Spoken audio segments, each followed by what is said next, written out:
보물을 하늘에 쌓아두지 않으면은 땅의 염려에 붙잡힙니다. 그 사람 무엇을 먹을까, 무엇을 입을까, 무엇을 마실까 중요하지만 여기 잡히게 됩니다. 이것을 이방인의 구하는 기도라고 지난 금요일 날 말씀을 나눴죠. 이방인의 특징이 있습니다. 메림나죠. 바로 염려입니다. 염려. 이 염려는 에너지입니다. 우리가 생각하던 걱정을 많이 해 이런 차원이 아니라 염려는 에너지, 실상이기 때문에 두 가지의 영향을 준다 그랬어요. 첫 번째, 믿음을 나누게 해요. 믿음을 디바이드 시킵니다. 믿음이 나눠주니까 여러분 결국은 온전하지 못하죠. 두 번째는 사로잡히게 됩니다. 죄에 사로잡히게 되고 염려에 사로잡히게 되는 군사 용어가 메림나죠. 염려라고 했습니다. 그런 가운데 주님은 우리에게 6장 33절에서 너희가 먼저 할 게 있다. 먼저 그의 나라와 그의 의를 구하라. 그분의 나라, 너의 나라가 아니라 그분의 나라입니다. 자, 이런 가운데 이런 맥락에서 보는 것이 오늘 1절 말씀이에요. 같이 한번 읽을게요. 시작. 비판을 받지 아니하려거든 비판하지 말라. 자, 보통 여러분이 비판 이런 단어를 많이 했을 거예요. 교회에서는 비판하면 안 돼, 이런 메시지들 말이에요. 비판이라는 단어가 우리에겐 좀 부정적인 의미로 들립니다. 마치 누군가를 손가락질하거나 폄하하는 차원으로 들리기 때문에 이 말씀을 그렇게 여겨지는 경우들이 있습니다. 그렇다면 오늘 본문의 비판에 나온 원어 헬라어는요, 크리네테라고 하는 단어입니다. 이 크리네테는 법정 단어입니다. 그래서 저는 좀 아쉬운 게 여러분 지난주에 있었던 보물을 하늘에 쌓아두라를 보화로 번역했으면 여러분이 그렇게 오해를 안 했을 텐데, 이 말씀도 비판이란 단어가 아니라 정확한 단어는 정죄입니다. 그래서 영어 성경에도요, 모든 영어 성경이 judge라고 나와 있습니다. judge라는 게 뭐죠? the judge가 되면 판사가 되잖아요. 입법자, 판사가 되잖아요. 그러니까 judge라는 말이 판단하다 혹은 정죄하다, 죄에 대해서 이게 죄야, 이걸 정하는 게 정죄라는 것이죠. 그러니까 오늘 말씀은 정죄하지 말라라고 여러분들이 기억하면은 이 말씀의 전체 맥락에서 충분히 더 구속사적으로 이해가 될 것입니다. 그런데 이 말씀의 헬라어 시제가 뭐냐면 현재 능동 명령형이에요. 이건 뭐냐면 지금도 하고 있는데 능동적으로 하면서 명령하는 거예요. 이거를 어떻게 주석에 썼냐면 습관적으로 오랫동안 스스로 그렇게 해왔다는 거예요. 습관적으로, 그러니까 정죄하는 것을 오랫동안 습관적으로 자신이 입법자가 돼서 그렇게 해왔다. 이것이 정죄라는 단어입니다. 자, 우리는 계속해서 주님의 말씀이 뭐죠? 서기관과 바리새인의 의에 대한 말씀을 묵상하고 있잖아요. 그렇죠? 그것이 나의 의가 되어서, 바리새인과 서기관의 의가 아니라 나의 의가 아니라 오직 예수 그리스도를 믿음으로 말미암는 하나님의 의, 그 의가 모든 믿는 자에게 미치는 그 차별이 없는 의, 그것을 계속적으로 주님께서 말씀하고 있는 거죠. 본질이 바뀌어서 변질이 된 거예요. 하나님의 의가 자기의 의가 되어서 자기가 주인 되어서 모든 것을 판단하는 거예요. 무엇보다도 하나님의 구속의 은혜조차도 행위로 변질시킨 거예요. 너희가 행함이 있어야지 구원받는다. 하나님은 그렇게 말씀하신 적이 없어요. 자녀는 자녀 그 자체로 구원받는 것이지, 자녀가 열심히 일을 하면 너는 내 아들이고 일을 하지 않으면 내 아들이 아니다, 이게 아니듯이 행위로 인하여서 율법으로 찌들어 있는, 변질되어 있는, 그런데 그것이 오늘날 한국교회까지도 와서 뭔가 일을 해야지만 구원받는다고 하는 변질된 복음에 대해서 주님이 오늘 일침을 가하시고 정확하게 말씀하고 있습니다. 자, 그래서 이것이 풀리는 말씀이 로마서 8장 1절인데요 자, 여러분이 성경 전체에 있어서 가장 구원에 대한 교리, 복음을 가장 명확하게 쓴 책이 뭐냐면 로마서입니다.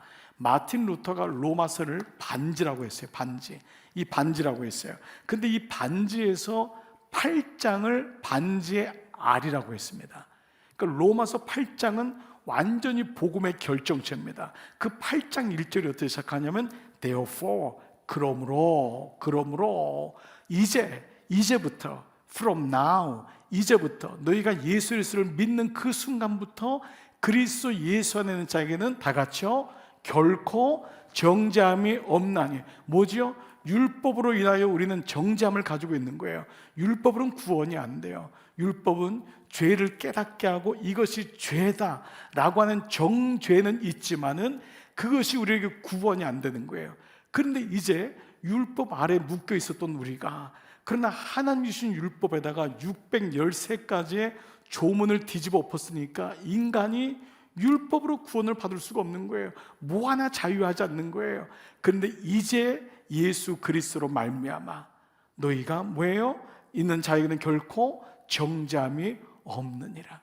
예수님으로 인하여 진정한 구원의 자유가 일어났음을 말씀하고 있는 것이 로마서 8장 1절입니다. 거기 나오는 것이 바로 정죄함, 똑같은 단어입니다. 자, 이런 의미로 한번 말씀을 본다면 오늘 말씀 비판하지 말라의 진의는 인간관계 속에서 일어나는 그런 비판이 아니라 하나님의 자리에서 자기가 하나님인 것처럼 살아가는 인생들을 향해서 이 말씀을 주고 있는 것입니다. 자, 그래서 결국은 이 구약의 스토리가 뭐예요? 하나님이 그렇게 말씀을 주시지만은 선지자들을 다 잡아 죽이잖아요. 그리고 하나님 자리에 있는 그 바리새인과 서기관들, 바로 유대인들을 향한 이 말씀인 것을 알 수 있어요. 2절 한번 같이 읽어볼게요. 시작. 너희가 비판하는 그 비판으로 너희가 비판을 받을 것이요 너희가 헤아리는 그 헤아림으로 너희가 헤아림을 받을 것이니라. 첫 번째는 너희가 정죄하는 하나님의 율법, 하나님의 은혜를 모르고 너희 눈으로 하나님은 이런 분이야 라고 했던 것으로 너희는 심판, 정죄를 받지만은 반대말이 나왔어요. 헤아림이란 단어입니다. 너희가 헤아린다면, 그 하나님의 진리가 무엇인지를 깨닫기만 한다면, 헤아리기만 한다면 그 하나님의 헤아림으로 너희가 헤아림을 당할 것이다. 이것은 구원을 받을 것이다인데, 헤아림이라는 단어는 예수님이 보물을 종과 동록도 그냥 쓴 것이 아니라 그 말씀이 이사야서에 있는 말씀에서 꺼낸 것처럼 예수님 모든 말씀을 구약에서 꺼내요. 이 말씀은 말라기를 중심으로 한 중간기 때, 구약 성경 보면 맨 마지막이 뭐죠? 말라기거든요. 그 뒤에가 스바냐, 학개, 스가랴, 말라기, 아주 대표적인 중간사, 암흑시대 속에서 신약시대를 건너오기 전까지 있었던 말씀이에요. 거기에는 선지자를 다 잡아 죽인 이스라엘 백성에게 너희가 끝까지 회개해야 된다, 하나님이 너희를 향한 구원의 마음이 있다는 것을 알려주는 거거든요. 이 말씀이 어디서 나오냐? 헤아림이 바로 스가랴 2장입니다. 스가랴 2장 1절. 내가 또 눈을 들어 본즉 한 사람이 측량줄을 그의 손에 잡았기로 내가 어디로 가느냐 물은즉. 한 사람이 측량줄을 붙잡았다는 건 하나님이란 단어잖아요. 천사, 예수 그리스도, 그분이 측량줄, 모든 것을 재는 거예요. 그런데 그가 대답하되 예루살렘을 측량하여. 예루살렘은 하나님의 도시도 의미하지만 하나님의 성도도 의미하잖아요. 내가 예루살렘을 측량하라는 단어가 메트레오라고 하는, 이 말에서 메저라고 하는 용어가 나왔습니다. 메트레오는 헤아린다, 측량한다는 단어예요. 그러니까 하나님이 줄을 재시겠다는 거예요. 측량하셨다는 거예요. 너의 마음이 어떠한지 내가 재겠다라는 거예요. 그러면 이 말씀은 자칫 심판에 대한 말씀으로 들리지만 그런 것은 아닙니다. 심판이 있다는 건 뭐죠? 구원받은 사람에게는 굿뉴스가 되는 겁니다. 시험은 공부 안 한 사람에게는 공포의 시간 되지만 공부한 사람에게는 자신의 실력을 판단할 수 있는 좋은 기회가 되는 거예요. 그래서 꼭 예비고사 보기 전에, 학력고사 보기 전에 모의고사를 보잖아요. 모의고사를 통해서 실전을 준비하는 것처럼 심판이 있다는 것은 구원의 메시지가 있다는 거예요. 많은 사람들은 하나님이 어떻게 심판하냐라고 합니다. 그러나 심판 이전에는 하나님의 진리는 구원인 거예요. 부모가 매를 든다는 것은 매를 때리겠다는 것이 아니라 기회를 주겠다는 거예요. 이것이 전제되어 있는 거라고요. 그러니까 이 말씀에서도 측량한다, 헤아린다는 것은 구원의 소식인 거예요. 너희가 비판하여 정죄하여 나의 복음을 틀어막고 나의 진리를 모르지만 너희가 깨달아서 그 말씀이 어떠한 것을 알 수 있다면 내가 너희의 헤아림으로, 나의 헤아림으로 너희를 돕겠다, 너희를 긍휼히 여기겠다 라는 말씀인 것입니다. 자, 그래서 오늘 말씀이 이제 이해가 되는 거예요. 너희가 비판하는 그 비판으로 너희가 정죄, 심판받지만 너희가 헤아리는 그 헤아림으로 너희가 하나님으로부터 구원을, 헤아림을 받게 될 것이다 라는 것입니다. 자, 그런데 오늘 이제 3절부터는 뭐가 나오지요? 그 헤아리지 못하게 하는, 정죄 속에 파묻히게 하고 자기 의 가운데 살게 하는 주범이 있다는 거예요. 그게 뭐죠? 3절, 4절, 5절에 공통적으로 나온 단어가 들보입니다. 들보. 그래서 너 눈 속에는 들보는 못 보고 남 속에 있는 티만, 그거를 들보로 티를 보고 그러느냐. 그 들보에 대한 말씀이 계속 나오는 거죠. 그래서 5절에 보십시오. 외식하는 자여, 먼저 내 눈 속에서 들보를 빼어라. 그 후에야 밝히 보고, 명확하게 보고 형제의 눈 속에서 비로소 티를 빼주려무나. 이 말씀이잖아요. 먼저 외식하는 자여라고 하는 이 원어적인 의미는 뭐냐면 자기 안에 갇힌 자라는 뜻을 가지고 있습니다. 외식한다는 것은 속과 겉이 다른 거잖아요. 그러니까 왜 그러냐면 자기 안에 갇혀 있기 때문에 말씀을 듣기는 듣는 것 같지만 행함이 없는 거예요. 자기 안에 갇혀 있다. 뭐죠? 정확하게는 율법 아래 갇혀 있는 자여. 그래서 우리가 23장의 말씀이 화 있을진저가 앞에 복되도다 시작했던 산상수훈의 8복의 말씀이 23장에서 똑같이 7번, 8번, 8복으로 나와서 화 있을진저. 그 복이 있는 진리를 알지 못하면 결국은 화 있을진저의 인생으로 바뀌는 것이 마태복음의 계속적인 배열인 거예요.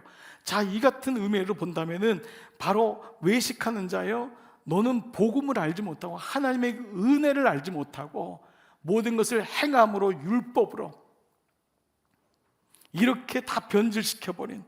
그런데 이 들보라는 건 여러분 대들보의 준말이거든요. 집에 가시면 여러분 큰 대들보가 있잖아요. 그 집을 지탱하고 있는 그 대들보의 준말이 들보입니다. 영어에는 로고 LOG, 통나무인데 원어도 통나무입니다. 그러니까 눈 아래 통나무를 가지고 다니는 거예요. 그 여러분 뭐가 제대로 보일까요? 아무것도 보이지 않는 거예요. 한번 적용했으면 좋겠어요. 자, 여러분 혹시 여러분의 편견이나 선입견으로 무엇을 결정하거나 보는 건 혹시 없나요? 소위 이게 우리의 똑똑함 아닙니까? 이 똑똑한 사람일수록 금방금방 보이잖아요. 근데 그것 때문에 여러분 실수한 적 없으세요? 이런 적 없나요? 이것이 영적으로 한번 좀 비교를 좀 적용을 해볼게요. 하나님의 복음을 듣지 못하게 하는 들보가 뭘까? 왜 저 사람은 하나님 말씀이 믿어지지 않을까? 그 들보가 있는 거예요. 눈 안에 통나무 같은 게 있는 거예요. 그건 뭐냐면 내가 주인이기 때문에. 여러분들이 이 말씀이 여러분의 인식과 지혜로 모든 게 이해된다면 이분은 하나님이 아니십니다. 어떻게 하나님이 우리의 기껏 IQ 100, 120 가지고 이해가 되겠어요? 그러니까 하나님의 인도하심과 이것은 사실 우리의 지적인 상태로 이해되는 건 아니죠. 그래서 말씀을 계속 묵상하는 이유는 성령의 도우심이 없으면 절대로 이 말씀은 읽혀지지 않아요. 그래서 모든 말씀은 하나님의 감동으로 된 것으로, 하나님의 성령으로 된 것이기 때문에 성령의 도움을 받아야지만 이 말씀이 들려지고 이해되는 것과 마찬가지입니다. 왜? 나에게는 어떤 들보가 있어서 복음이 들려지지 않을까? 믿어지지 않을까? 그런데 그 다음 말씀이 이것 때문에 이해가 되는 거예요. 6절을 보십시오. 6절은 오늘 6절까지인데 1절에서 5절은 서기관과 바리새인에게 하신 말씀이라면 6절은 앞에 검정색 동그라미가 있어요. 이건 뭐냐 하면 대상이 바뀌거나 문단이 바뀌는 거예요. 그렇기 때문에 이 구절은 보면 앞에 PPT에도 보세요. 앞에 동그라미를 쳤죠. 여러분 관주 성경 보면 동그라미가 쳐져 있어요. 검은 게. 이거는 뭐냐면 문단이 바뀌거나 대화가 바뀌거나 대상이 바뀔 때예요. 그러니까 오늘 6절까지라면 1절부터 5절은 서기관과 바리새인들이 대상이고 6절은 제자들이에요. 그래서 6절에 뭐라고 하냐면 거룩한 것을 개에게 주지 말며 너희 진주를 돼지 앞에 던지지 말라. 그들이 그것을 발로 밟고 돌이켜 너희를 찢어 상하게 할까 염려하라. 이 말씀이 연결이 되는 거예요. 자, 가만 보세요. 여기 먼저 뭐가 보이죠? 돼지와 개가 보일 것입니다. 개와 돼지. 개와 돼지는 유대인들이 제일 혐오하는 짐승입니다.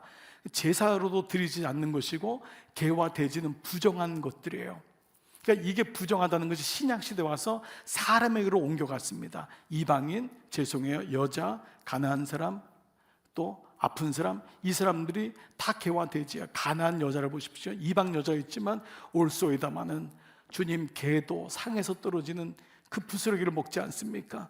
주님과의 대화 속에서 자기가 개라는 것을 인정하고, 주님도 너가 개 아니냐, 주인이 개에게 주지 않는다, 이 메시지를 주는 건 그 당시 가난한 여자들, 사람들이 개라는 취급을 받은 거예요.